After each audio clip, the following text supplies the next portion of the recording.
Hello friends, welcome to Dussehra YouTube channel. कैसे हैं दोस्तों? उम्मीद है कि आप लोग बहुत अच्छे होंगे। जितने गैर मुल्की सऊदी अरब में काम करते हैं उनको इस वीडियो को देखना बहुत ज्यादा जरूरी है। क्यों?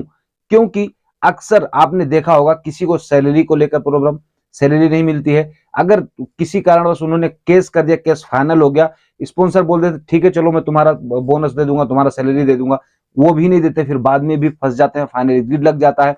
उसके साथ में यहाँ पर एक बात और बताई गई है, ड्यूटी का टाइम खत्म होने के बाद में अगर कोई पार्ट टाइम काम करता है उनके लिए भी उसके साथ कॉन्ट्रैक्ट को लेकर कुछ नई अपडेट है। इसके अलावा काफी सारी ऐसी इंपॉर्टेंट और जरूरी जानकारी है जो कि जितने भी गैर मुल्की हैं सबको जानना बेहद जरूरी है।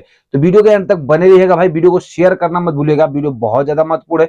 वीडियो अच्छा लगे तो एक लाइक करके अपने भाई का सपोर्ट कर दीजिएगा। चैनल को सब्सक्राइब नहीं किया तो कर लीजिएगा, क्योंकि ऐसी जानकारी आपको बेसिक तौर पर इस चैनल पर मिलती रहती है। तो चलिए वीडियो को शुरू करते हैं।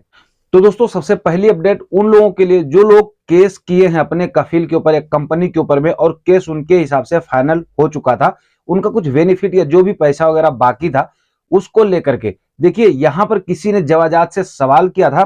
ध्यान से सवाल को सुन लीजिएगा। जवाजात से सवाल होता है कि सर मैं एक स्पॉन्सर के पर केस किया था, उसके बाद केस मेरे हक में फैसला हुआ जिसमें मेरा सैलरी बाकी था, तो स्पॉन्सर ने बोला चलो मैं दे दूंगा, लेकिन वो उसके बाद में स्पॉन्सर ने मेरे ऊपर फाइनल एग्जिट लगा दिया। अब फाइनल एग्जिट लगाने के बाद में अब मुझे बोल रहा है कि तुम जो मर्जी आए करो। देखिए अगर मैं फाइनल एग्जिट नहीं जाता हूं 60 दिन के बाद तक, तो फिर यहां मैं गैर कानूनी तरीके से हो जाऊंगा। तो अब मुझे क्या करना चाहिए? मेरे पास इतने पैसे भी नहीं है कि मैं अपने देश जा सकूं। सवाल थोड़ा बड़ा था लेकिन जानकारी बहुत जरूरी है। देखिए तो यहां पर जो है जवाजात ने इसका जवाब दिया है। उसने बताया है कि आपको दोबारा से लेबर कोड में जाकर के केस करना चाहिए। ठीक है, इसके लिए आपको क्या करना होगा, जो आपका फाइनल एग्जिट लगा है उसका पेपर और जो आपके हक में जो फैसला हुआ था उसका पेपर, यानी दोनों का वर्गा लेकर के आपको लेबर कोड में जाना चाहिए। और वहां जाने के बाद में दोबारा से केस किया जाएगा और आपके स्पॉन्सर को बुलाया जाएगा, उसके ऊपर फिर से दोबारा से कार्रवाई होगी और जो आपका है वो आपको दिलाने में आपकी मदद की जाएगी। देखिए बहुत सारे लोगों के साथ में ऐसा हुआ है, मुझे भी काफी सारे कमेंट आते हैं कि भाई मेरे हक में फैसला तो हो गया पर मुझे कहीं पैसा नहीं मिला, तो कहीं मुझे फाइनल एग्जिट लगा दिया, तो अब मैं क्या कर सकता हूं? तो भाई इसके लिए आप दोबारा से केस कर सकते हो, आप दोबारा से केस करो, लेकिन इसके लिए आपका फाइनल एग्जिट पेपर, अगर फाइनल एग्जिट लग गया तो उसका पेपर और जो आपके हक में फैसला होता है वो दोनों पेपर ले जाकर आपको लेबर कोड में देना होगा। अब यहां पर दोस्तों जो दूसरी अपडेट है वो है कीवा से आई हुई, जिसमें किसी ने सवाल किया था कि सर मेरी कंपनी जो है रेड जोन में है, क्या मैं अपने बिना कंपनी को बताए हुए दूसरी जगह जॉब को ट्रांसफर कर सकता हूं? तो यहां पर कीवा की तरफ से जो अपडेट भी आई हुई है, उन्होंने बताया है कि अगर आपको बिना स्पॉन्सर को बताए जॉब ट्रांसफर करना है तो उसके लिए कुछ शर्तें हैं जिनको मानना होगा, जैसे कि वर्कर का निवास परमिट, वर्क परमिट, या सैलरी ना मिलना 3 महीने से ज्यादा हो चुका हो, या फिर कंपनी जो है रेड जोन में हो।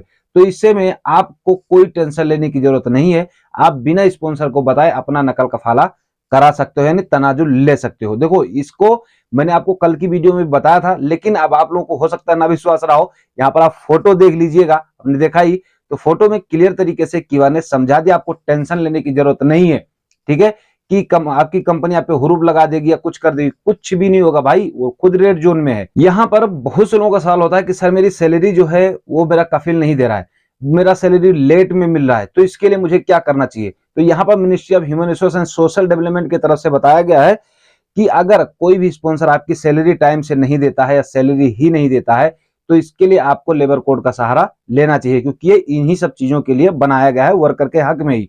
लेकिन अगर आपकी सैलरी लेट मिलती है तो इसके लिए एक बात यहाँ पर पॉइंट की बात बताई गई है कि मान लीजिए आपका सैलरी पूरा हुआ 1 महीना, यानी 30 तारीख को पूरा हो जाता है, तो उसके बाद में आप 10 दिन तक आपको और वेट करना चाहिए, यानी कि 10 दिन और ज्यादा हो जाए, उसके बाद में आप अपने स्पॉन्सर के ऊपर में कंप्लेंट कर सकते हो। 10 दिन लेकिन नहीं, यानी कि 1 महीना 10 दिन तक कोई टेंशन नहीं है, उतना हक है इनका भी, लेकिन उसके बाद अगर होता है तो आप उस पर कंप्लेंट कर सकते हो। अब दोस्तों यहाँ पर एक अपडेट है उन भाइयों के लिए जो लोग कंपनी में काम करते हैं और ड्यूटी का टाइम खत्म हो जाता है, उसके बाद में छुट्टी के टाइम में कोई दूसरा काम करने की शुरुआत कर देते हैं।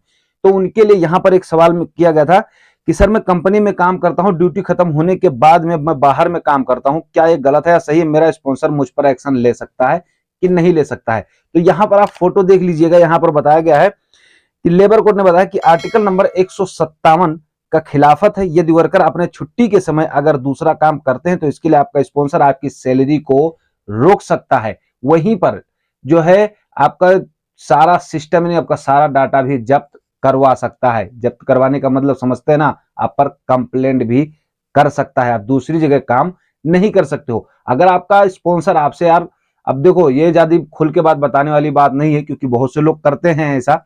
अगर आपकी और स्पॉन्सर की बनती है तो कर भी सकते हो, और नहीं तो वैसे तो ये गैर कानूनी है आर्टिकल नंबर 157 के थ्रू।